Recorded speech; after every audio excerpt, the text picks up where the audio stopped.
վարչապետ ժողովուրդ օրաթերթը 15 տարի շարունակ անդրադարձել է բանակում չծառայած պաշտոնյաներին, նրանց պաշտոնյալ որդիներին եւ մեր հրապարակումները շարունակվում են։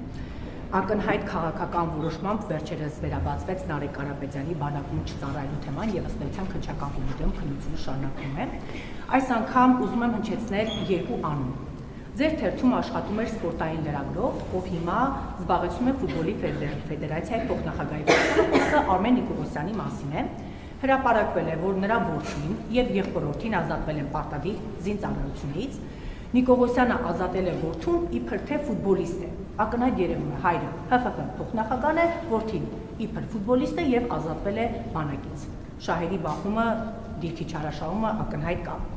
ՊՆ հարցում ենք արել պարոն վարչապետ, պաշտպանության նախարարությունն ասում է անձնական տվյալ է եւ ոչինչ չի տալիս։ Խնդրում եմ ձեր օգնությունը, կրկին ձեր դուրն եմ եկել, խնդրելով, որպեսզի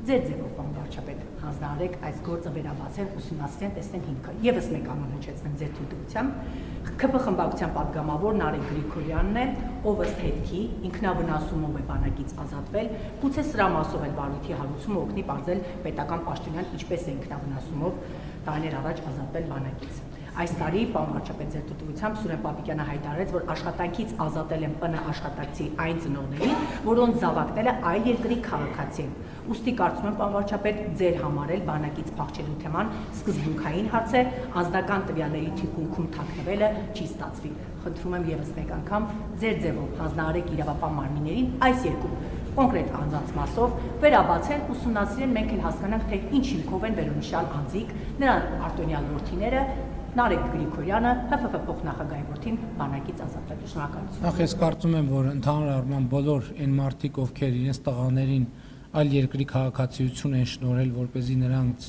բանակում չծառայեն, ընդհանրապես պետական համակարգում աշխատելու իրավունք պետքա չունենան եւ մենք պետքա սա անենք օրենսդրական կարգավորումով, որը ինքնաշխատ աշխատի։ Ինչ վերաբերվում է ձեր հայտարարություններին, երկու դեպքում էլ Հայաստանի Հանրապետության իրավապահ մարմինները պարտավոր են ձեր ասածը ընկալել որպես հաղորդում հանցագործության մասին եւ համապատասխան ընթացակարգերով հետաքննել։